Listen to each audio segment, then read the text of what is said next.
The Bible tells us a Babylon-Persian Islamic 10-nation confederacy will invade and attempt to destroy Israel in the end times. Babylon is Iraq and Syria, and Persia is Iran. Turkey is also involved in this invasion.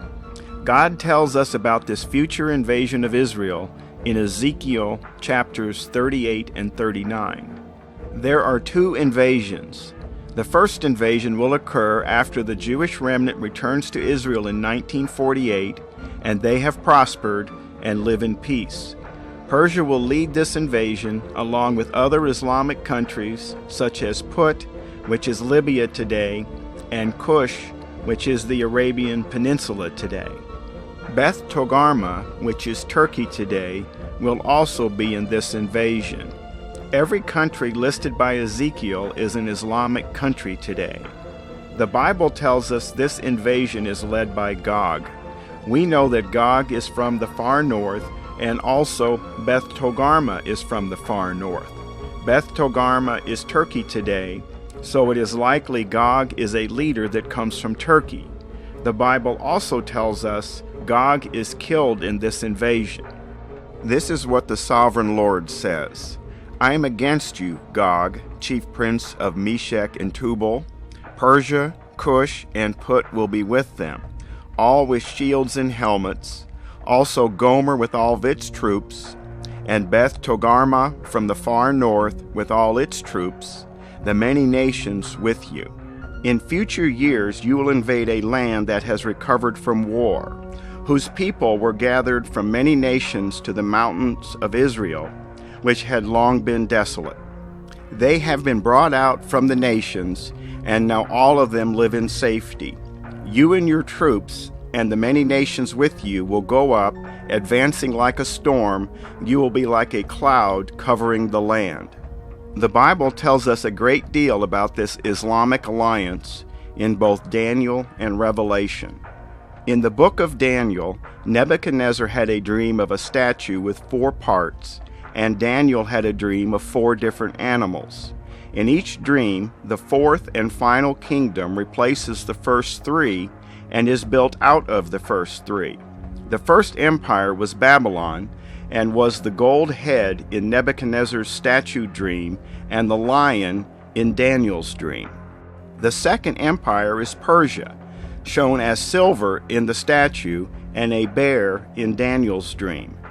The third empire was the Seleucid Greeks, shown as brass in the statue and a leopard in Daniel's dream. In both cases, the 4th kingdom is made of 10 nations. After that, in my vision at night I looked, and there before me was a 4th beast, terrifying and frightening and very powerful. It had large iron teeth. It crushed and devoured its victims and trampled underfoot whatever was left.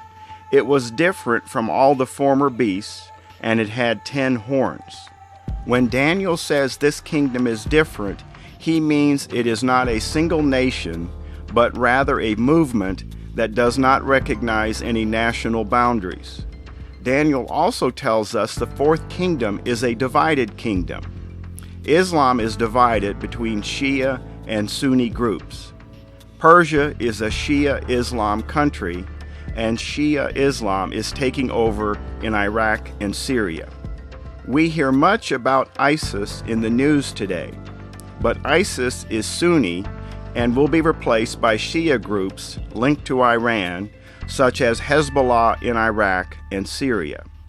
In the dream, Daniel says the statue will be destroyed by a large stone mountain thrown by God from heaven. Daniel tells us the 4th kingdom is only destroyed by the return of Christ. No man or government can destroy it. The dragon stood on the shore of the sea, and I saw a beast coming out of the sea. It had 10 horns and 7 heads, with 10 crowns on its horns, and each head a blasphemous name. The beast I saw resembled a leopard, but had feet like those of a bear, and a mouth like that of a lion. The dragon gave the beast his power and his throne and great authority. In Revelation, John had the same image of the 4th kingdom, comprised of the same 3 animals. The dragon is Satan, and the beast is the 10-nation Babylon-Persian Islamic confederacy. Recent events are beginning to fulfill this prophecy. The first was the 2003 United States invasion of Iraq. Babylon was created out of Syria and Iraq, partially because of the destruction of Iraq from the United States invasion. Today we see Babylon being reformed out of Shiite Islamic armies in Iraq and Syria. Next, we strengthened Persia in 2015 despite clear warnings from Israel, but the United States ignored Israel's advice. Persia has gained much strength through the nuclear weapons agreement with the United States. America unfroze $150 billion of assets for Iran and allowed Iran to use these funds for dangerous weapon programs. The Persian Empire is growing stronger and threatens to destroy Israel every day with its ballistic missiles, and they make no secret about it. This large sign is in the capital of Persia. It says Israel must vanish from the entire world. The third event was the sudden dramatic shift in Turkey under President Erdogan from a stable, secular, and democratic Turkey into a hostile Islamic dictatorship. This happened in just one weekend in 2016. A hostile Turkey was seen by Ezekiel some 2,600 years ago in his prophecy. All of these recent events make Ezekiel's invasion much more likely.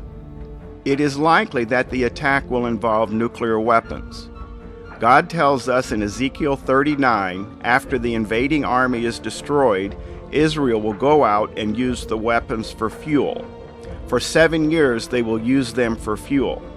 They will not need to gather wood from the fields because they will use the Islamic weapons for fuel. God's purpose is to show His holiness by first restoring all displaced Jews back into Israel and then defeating the invading Islamic armies of the first invasion and saving Israel. The Bible also tells us Gog is killed in the first invasion and buried in Israel. I will make known my holy name among my people Israel. I will no longer let my holy name be profaned, and the nations will know that I, the Lord, am the Holy One in Israel. It is coming. It will surely take place, declares the sovereign Lord. This is the day I have spoken of. On that day I will give Gog a burial place in Israel, in the valley of those who travel east of the sea. It will block the way of travelers, because Gog and all his hordes will be buried there. So it will be called the Valley of Hamon-Gog. This victory over the Islamic countries surrounding Israel will be so overwhelming that it allows Israel to remove the 2 Islamic abominations from the Temple Mount. These are the Dome of the Rock and the Al-Aqsa Mosque. Ezekiel's temple can then be built. The false religion of Islam is not destroyed, however. To learn more about Bible prophecy and Islam, see our website at www.revelationnow.org.